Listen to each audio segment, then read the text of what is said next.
Laissez-vous guider par l'Esprit. Le Seigneur Jésus est monté aux cieux pour nous envoyer l'Esprit Saint. Et cet Esprit est descendu sur ses apôtres, les disciples du premier siècle, et coule sur nous aujourd'hui et éternellement. C'est pourquoi suivre les doctrines des hommes n'est pas une mauvaise chose. Mais seule la parole et la volonté de Dieu se révèlent, nous éclairent et nous élèvent. La révélation vient de Dieu par ses élus, les prophètes et ses serviteurs. Cependant, il y a beaucoup d'appelés, mais peu d'élus. Le disciple ne peut pas être plus grand que son maître. Et en cela, le règne, la puissance et la gloire appartiennent à notre Dieu, à lui seul. Lui seul est le chemin, la vérité et la vie. Lui seul est digne de louange. Faisons-lui confiance et même ayons une confiance absolue dans sa direction, même dans la tribulation, même dans les temps difficiles à supporter, et ne soyons pas imbus d'une trop grande fierté quand tout va bien pour nous, quand tout nous réussit, car tout, absolument tout, vient de Dieu. Même votre pain quotidien que vous pensez gagner à la sueur de votre front. Je dis bien que votre pain que vous pensez gagner à l'arracher contre sueur et sang, c'est Dieu qui vous le donne. Car il est écrit, tu mangeras ton pain à la sueur de ton front. Vous pouvez le vérifier vous-même en Genèse 3, 19.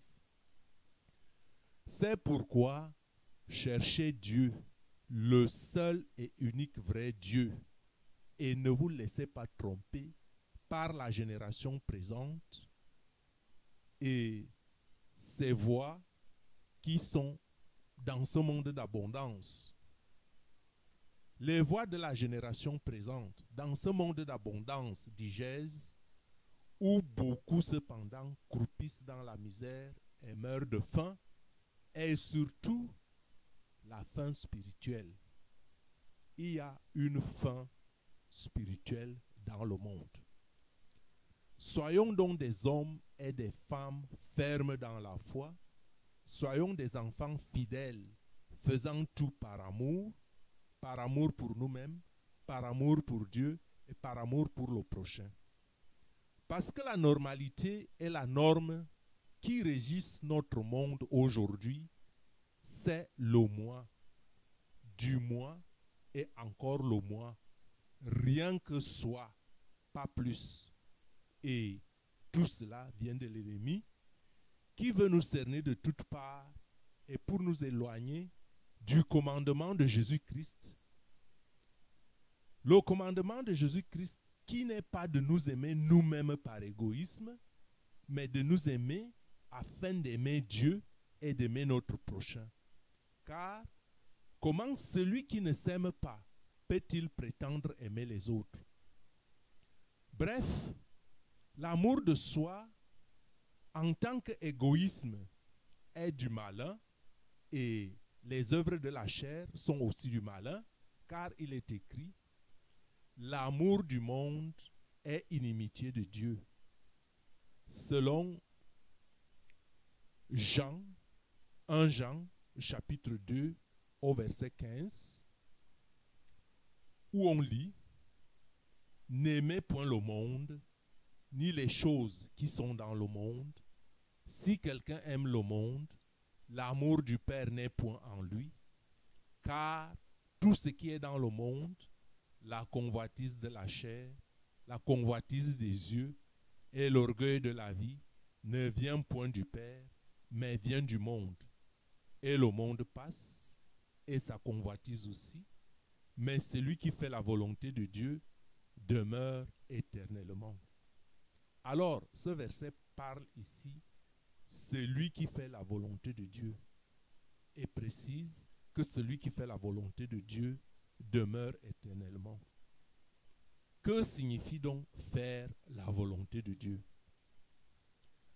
Faire la volonté de Dieu a son prix et c'est, contrairement à ce qu'on pense, un appel particulier qui exige toute notre attention et appelle au renoncement de soi.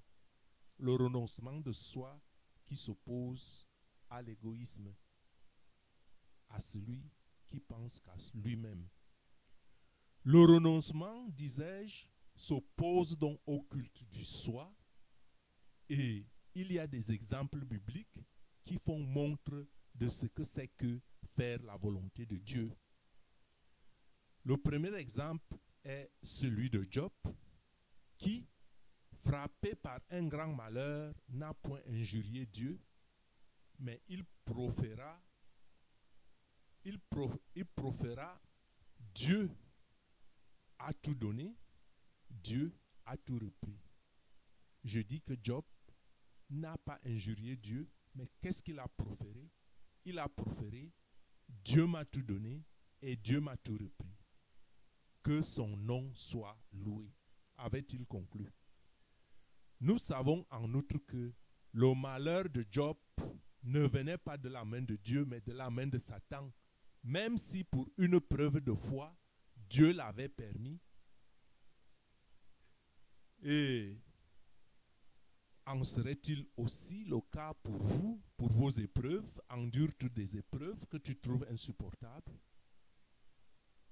Si c'est le cas, sachez que si vous suivez Jésus, et d'ailleurs, Jésus lui-même n'a-t-il pas prophétisé que vous aurez des tribulations dans le monde? Et ça, on peut le lire en Jean 16, 33. Jésus a prophétisé que ceux qui le suivent auront des tribulations dans le monde. Et ce n'est point pour aimer les tribulations, mais de les supporter. Et le même verset 33 de 16 en Jean nous recommande de retrouver la paix en Jésus-Christ, quelles que soient les situations. Donc, on retrouve la paix même dans les tribulations parce que cette paix que nous avons et que Dieu donne n'est pas la paix qui vient du monde. C'est une paix qui est au-dessus des circonstances qui nous accablent. Le deuxième exemple dans la Bible est aussi un peu surprenant. C'est l'exemple du patriarche, l'Abraham.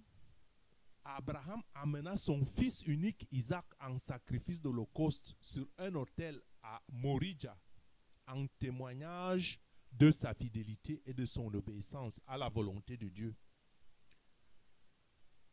Nous savons en outre que Dieu ne permettrait pas que ses fils fidèles commettent des actes odieux.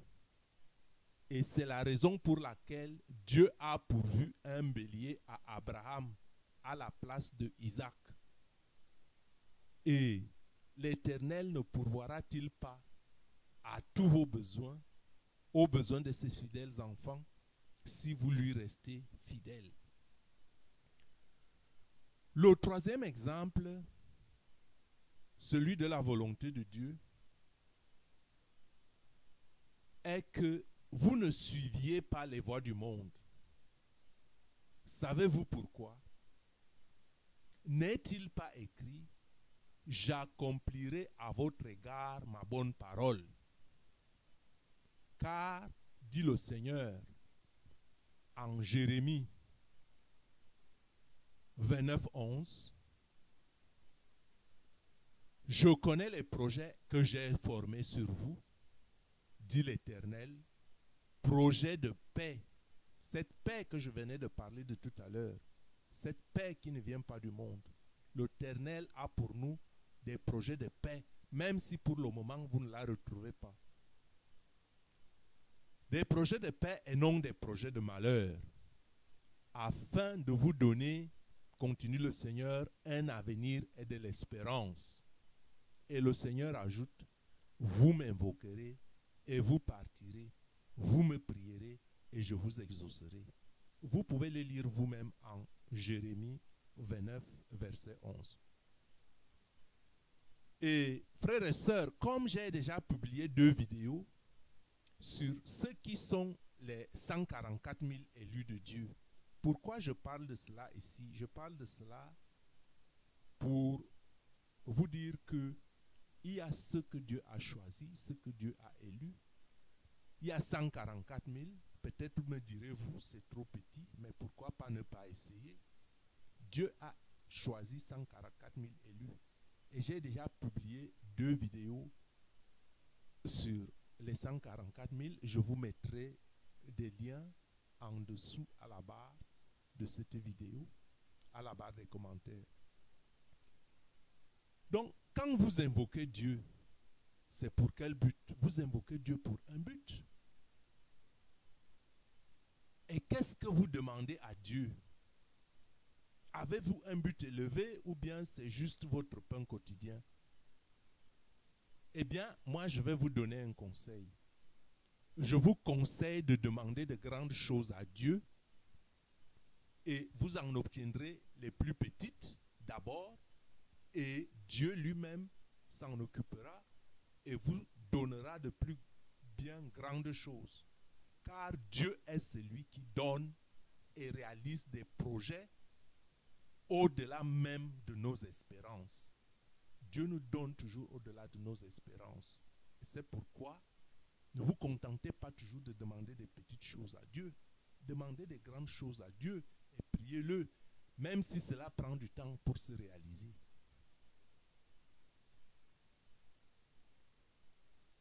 Donc, à lui soit l'honneur, la gloire et la puissance, à celui qui donne et qui réalise nos vœux, qui exauce nos prières, qui permet la réalisation de nos projets au-delà de nos espérances. À lui soit l'honneur, la gloire, la puissance pour des temps indéfinis. Et que ceux qui servent et aiment Dieu, que cela cherche à devenir ses intimes, c'est-à-dire à témoigner d'une plus grande loyauté, d'un plus grand amour à Dieu, quelles que soient les circonstances. Et cela fera la joie de Dieu en servant sa volonté. Et votre récompense sera grande. Je vais vous lister maintenant 2 ou 3 versets des Écritures qui attestent de manière relevante ce que l'Esprit de Dieu a déposé sur moi pour vous aujourd'hui. Que Dieu vous bénisse et que le Seigneur répande de plus en plus son Esprit Saint sur ses enfants. Amen.